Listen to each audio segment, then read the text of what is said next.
Hey, it's JC1424 once again with NASCAR Thunder 2003. And in this episode of our season, as Bobby Labonte in his number 18 Interstate Batteries Pontiac Grand Prix, we're going to be completing race 14 of 36, which is the Pocono 500 at Pocono Raceway. Still to this day, my favorite track on the entire NASCAR circuit. Unless maybe they bring back Rockingham, I'd probably like that more, but this track is just very well designed in these NASCAR Thunder games. And then there's the fact that the AI are actually really great in this game in particular. I noticed that whenever I did the promo video with the custom car. They race very well here. They're very strong. Last episode, we raced at Dover, and I think we finished fourth. We could have had third. I was reaching for second, but in the process of trying to get second, I bashed into the wall, and then Dale Earnhardt Jr. passed us. Mark Martin got his second win in a row over there. He also won the Coca-Cola Racing Family 600 at Charlotte. Neither of these races should have been won by him, but that we don't have to worry about something like that happening. The recording is going to turn out just fine because OBS is recording it, not Elgato software, and no video errors and shit. Oh, I'm excited for this one. We are 14 points behind Jeff Gordon. Yeah, he finished a couple spots ahead of us. It could have just been 5 points, but I blew it trying to catch him. Now, Mark Martin, after 2 wins in a row, is still 99 points behind Jeff Gordon. So if he keeps it up, he can cover this ground and probably get me. Then there's Sterling Marlin, 107 back, and Dale Jarrett. He lost a few spots in the last episode. He is 5th, 172 back. And the car that we're going to be using in this video is the primary paint job, 2002 Interstate Batteries Pontiac. I love this car so much. I love this primary paint job so much that I feel it's one I definitely have to use in one of the Pocono races because I love Pocono. And I think in the second one we'll use the Small Soldiers car. Alright,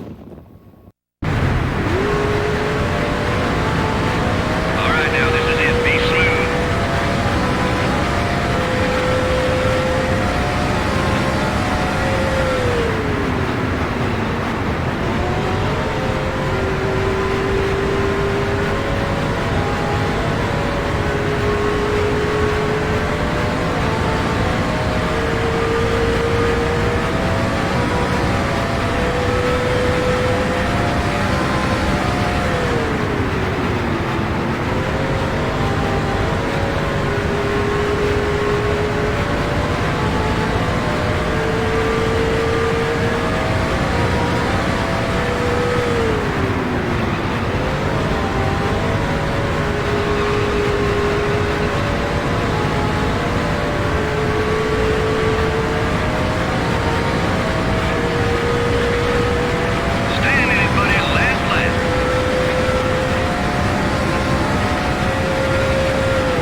MRN is live in Pennsylvania today at the Pocono Raceway for the Pocono 500. This track produces some of the fastest racing of the year, but it also presents some special challenges to the drivers. Well, this is one of NASCAR's toughest tracks, especially for the crews who set up these race cars. Nothing is the same in any aspect of this racetrack. 3 totally different corners, 3 straightaways of different lengths. It's enough to drive a crew chief crazy. Sterling Marlin picked up Rookie of the Year honors in 1983, but it took him over 10 years to find his way to victory lane. But he made it there in impressive fashion. If you have to wait that long to pick up a win, you might as well make it a big one. And Sterling did with a win in the 1994 Daytona 500. Bobby Labonte has won several races here at the Pocono Raceway, including a thriller in 2001. That was quite a finish in 2001. Bobby got by Earnhardt Jr. with a daring pass in the tunnel turn with less than 2 laps to go. After that, clear sailing to the finish line. Scott Wemmer is having some trouble in the points this year. Yeah, those guys have been working so hard this year. It's a shame it doesn't really show in points. Just seems they can't keep that car out of trouble on race day. Maybe their luck will change today.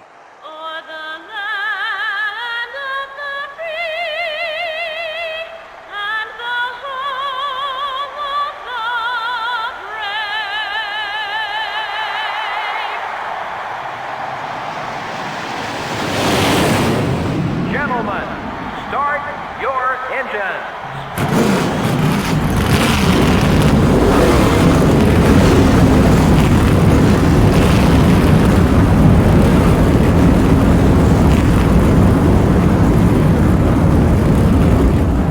Our pole sitter is Sterling Marlin next to Rusty Wallace. There's my brother Terry Labonte on my inside. His Looney Tunes car. Green flag is out. We're underway for 20 laps here at Pocono Raceway. Speedway. I mean, I guess it's a speedway. Although we do reach super speeds, so what the hell do you call it? Got a lot of slowing down and doing the corners, so I guess it's a speedway. They go by raceway. It's not a road course. But Jeff Gordon started in front of us. Dale Jarrett's starting in front of us. Sterling Marlin starting in front of us. And Mark Martin's probably also starting in front of us. Ow, what the fuck is that for? And Dale Earnhardt Jr. is behind me. And you're going to stay behind me. To just stop shoving my ass. Like, what the hell, dude? I get on the brakes early so I can make it to the corner properly. Them? No? I guess not. They keep beating me through every corner. You know, I drive better in chase game. So how am I getting passed by cars I was able to qualify better than in cockpit cam?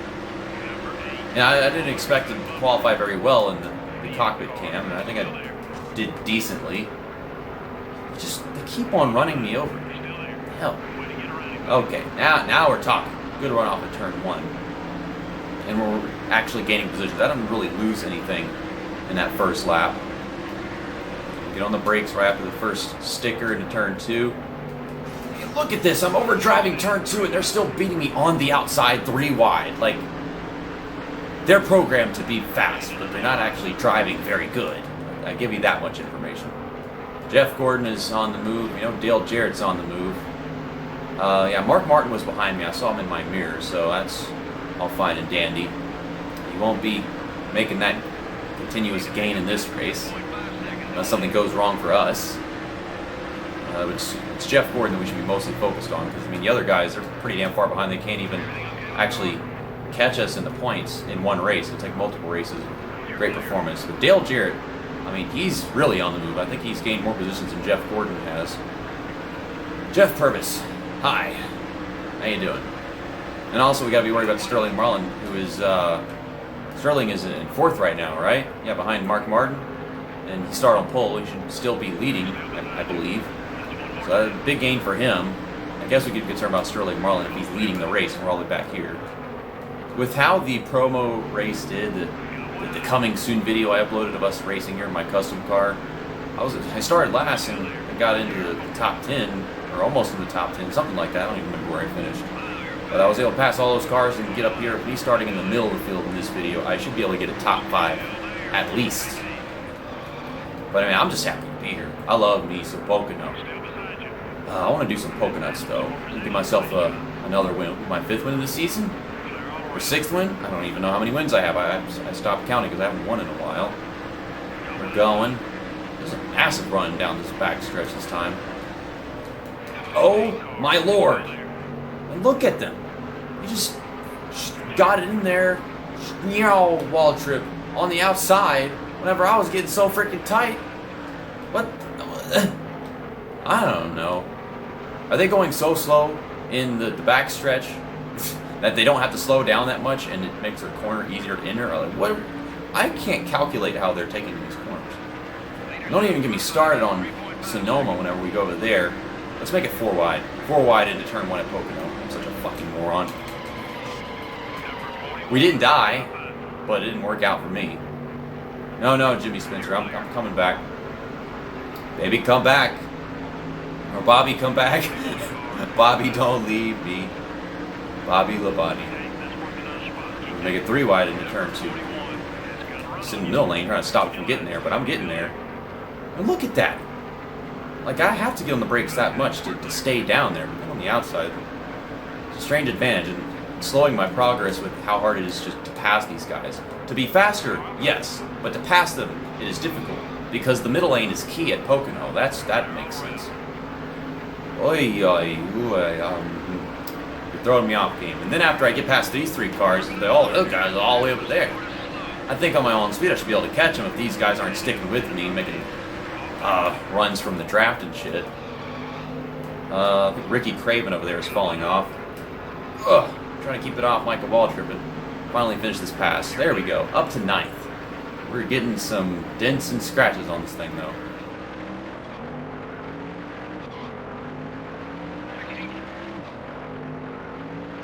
We are here. A couple laps, but we are here. Tires are getting worn. So that's why I'm having a real problem of keeping it off the wall. I mean, at least off turn 2, that's where you really get the closest to the wall, is off that corner. But got to his inside. I was going to slide up in front of him, but he throttled it back up. This guy was pulling way down to the bottom off of turn 2. I was like, what the hell is he doing? But I guess he's just pitting. Oh, someone blew up front. Great. Who is that? That's for position. It is Jeff Gordon. Well, there goes his points lead. A new points leader, Bobby Labonte, because Jeff Gordon blew up. Oh my God. Well, that's the way you got to make a pass, is get tied off of turn 1 and nearly hit the guy on the outside. Like, one guy went down pit road way too early. We should outrun him at the end of this race. And then we got past Ricky Craven. Jeff Gordon blew up. That's 3 passes and one only actual pass. Actual overtake. A lot went on in that lap, more than I was expecting to. But pit stops are happening now, obviously, as early as lap 7.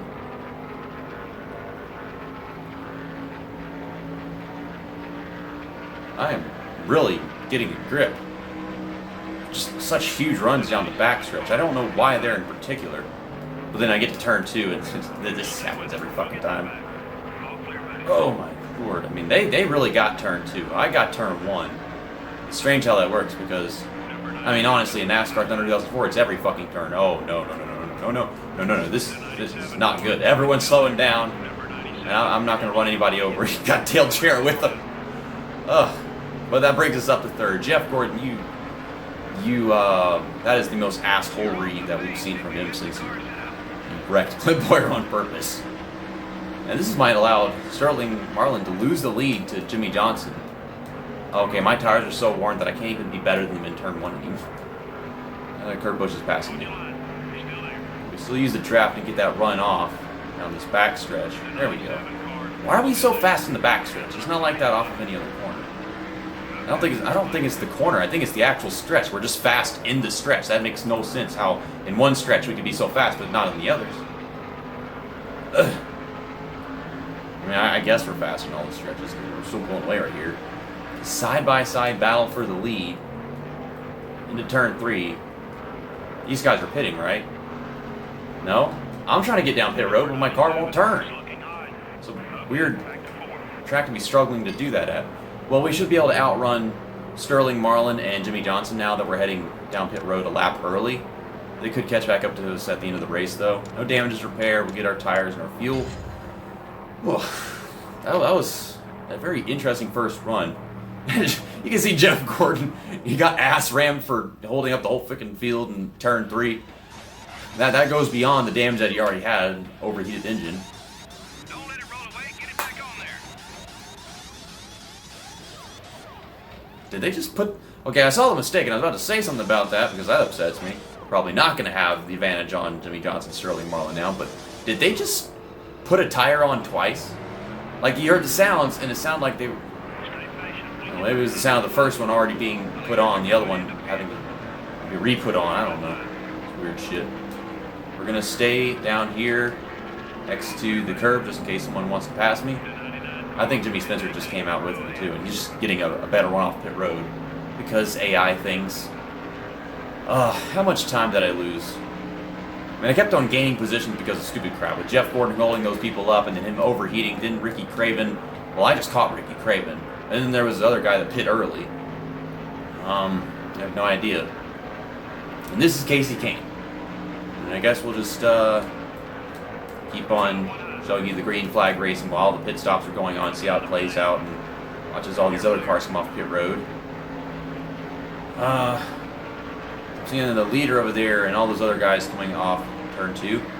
I believe that those are all the other people that haven't pit yet, and they should pit at the end of this lap. You're going to have to stay way up top to avoid these guys. There's no apron at this track, and I still think there's no apron at this track. Not really. Damn, there ain't no fucking groove up here. How do these AI do it? You gotta stay down there and not hit them, and then you gotta pass you all the cars at the bottom. But there's just no fucking groove up there. Slid right up into the wall there. I wasn't taking that corner too fast. There was just no grip. There's grip in the middle and in the bottom, but not up top. I wasn't trying to run the top, but I was trying to keep some space in between me and the guy on the bottom, and that's just how I run above somebody at Pocono. We're still good. The car's alright. Not too much damage. We just nipped the wall. But that freaked me out, that's for sure. And then all these guys are here for position and everything. I'm getting outrun by Shauna Robinson, Ryan Newman. Ryan Newman makes sense. You gotta admit that. I pulled the bottom this time because I know that Kurt Busch is up to speed after exiting pit road. Shauna! Get out of the way. Now Mark Martin's with me, and Mark Martin just came out pit road. I have a feeling I lost way too many positions from that pit road mistake. I mean, can we at least finish better than where I started? Started 20th? In fact, I'm worried about that because the guy couldn't put the tire on right. That's insane. It wasn't too bad of a pit road entry either. It was tight to come off the corner, but I got it down there and it wasn't too slow in or anything. We got a bunch of cars in front of us, and we got a fast car. We'll catch them and pass them under this green flag run. Mark Martin is fast as hell. Yeah, he pit way later. He probably lost a bunch of ground, and he's going to get it all back. We're passing these guys, and we're going to be up to 15th. We're going to catch all 5 of those cars in front of us, and I'm going to fight with Mark Martin here. And, I mean, you could probably gain them extra points. You got to be nice to Mark Martin. You're Bobby Labonte. Bobby Labonte is nice to Mark Martin, but whenever you put me in the hands, or put the wheel in my hands, put me in the hands. What the fuck does that even mean? We're getting beaten by Frank Kimmel and others. Frank Kimmel and friends. Stupid episode. That's that. Oh God, Mark Martin, don't do it. Don't do that. I hate when they do that at this track. They do that in every game. God, I'm not. I don't have it. No, we don't have it. We don't have that kind of grip. We don't have the kind of grip to stop someone from passing us whenever they waited like 4 extra laps before pitting. I don't know why I ever bothered. I don't know why I thought I could held off Mark Martin. That was stupid. I kept trying to stay at the bottom and just to be in front of Mark Martin instead of staying at the bottom just to be at the bottom. And then, oh my goodness, I'm racing people I can't race. Like, you can't race that guy. That's not gonna happen. Because 4 laps is like 15 laps in the real time. We have really obtained some damage, aerodynamic damage. I just don't have my straightaway speed anymore either. I think that has been very effective. Also, I can't see the turns because there's a bunch of fucking cars in it. Ooh. We're lacking in speed now. So I wish I'd repaired the damage. But it said, like, whenever I said don't repair damage, it didn't change the pit time. So what the fuck? It's Frank Kimmel and whoever else slowing down all these other guys. I don't know how the hell they got up here, but they're here and they're slowing them down. Kyle Petty. Well, we can get all these positions back. So get out of the way. You get out of the way. This is going to be ugly. I'm just trying not to hit these people, and that's what I get. That's what I get for trying anything. We are getting destroyed. Well, there's the caution. Okay, stop wrecking. To Shauna Robinson, that's payback. That is a massive wreck. We were having a good race. I got a flat tire and all that. We were having a good race. Then the pit road messed up the pit stop, and we lost way too many positions for that. Oh my God. The pit road's closed, so I'm not going to bother changing the tire now. I'm going to wait till we're under caution to take the pit stop. And then we've still got a few laps left in the race to possibly redeem ourselves. Even though we're probably going to have no speed at the restart.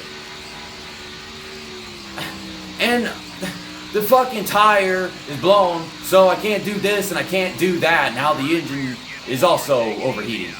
There, I'm at the line. I should have just parked and let them drive the car. Oh. And then they're all stacked up and we can't get around them, so I'm like, okay, I'll go all the way down to the bottom, and then I send it in there and create a massive wreck. But it's Frank Kimmel's fault. Frank Kimmel and friends. And I am happy to see Shauna Robinson get her asses destroyed. That's always nice. Okay. Now, we got to pit under caution, get a new tire. And fix all this damage. And maybe the car will somehow be fast enough. So fast enough for us to keep passing cars. I mean, this is the biggest disaster we've seen yet this entire season. What was the biggest disaster in NASCAR 07? I mean, we had like the team just falling apart all race long, but I don't know if we ever actually had in NASCAR 07 where there's just such a massive freaking wreck and it was just insane. Other Let's Plays like NASCAR 08, NASCAR Daytona, NASCAR 06, yeah, we always had something like that, but I don't know about NASCAR 07, the last NASCAR Let's Play. We're missing a front bumper, where our ass is falling apart. Do I have multiple flat tires? Well, not anymore, but oh my goodness.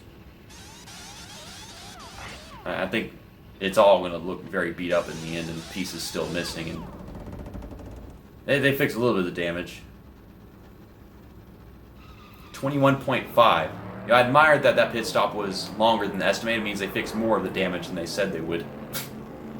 It's going to be a one-lap dash to the finish. Well, that's great. A good restart? Maybe? I'm using the draft and stuff. No. I'm oh my god.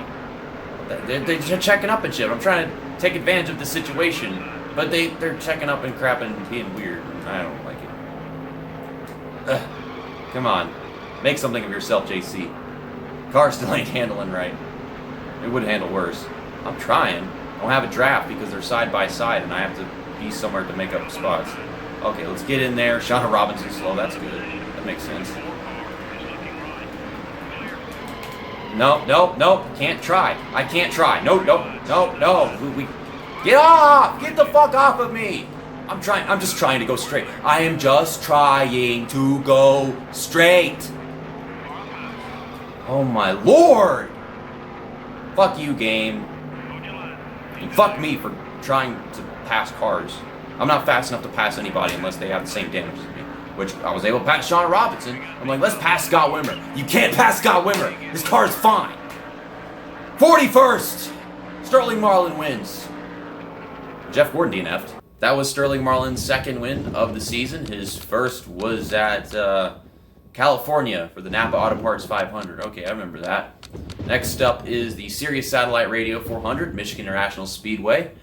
That track is more simple, it's more normal, so we should expect the race to go much better. Much better than how Pocono just went. And hopefully whenever we come back to Pocono in like just 5 races, what the hell just happened right there doesn't happen. We have a good pit stop.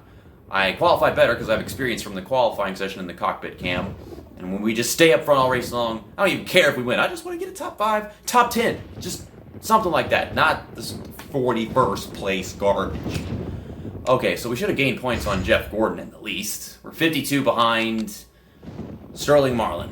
Yeah, I mean, he won the race and he was already up there, so that makes sense. Mark Martin was 99 back and now he's 31 back. I wasn't expecting him to make a big gain, but he made a big gain. And it's all our fault and Frank Kimmel and Friends' fault. Then Jeff Gordon's still in front of me by 8 points? I mean, they don't really hand out many points at all for the back of the field, so I guess it makes sense that I couldn't gain much because they weren't really giving us anything.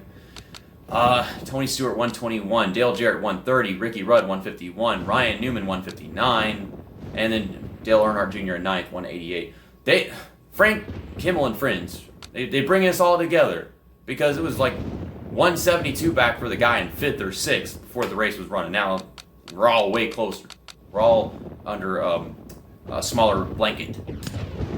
Frank Kimmel and friends. Well, we're going to use the primary paint scheme again for Michigan so that I can run a good race in this car. Not just leave it off for a while with the worst race of the season. That was our worst race of the season, and hopefully it stays that way. Unfortunately, it's got to be at Pocono. I've had some dry coughs lately. I need cough drops, but I'm too lazy to go buy some. See you next time. That's that, and episode over.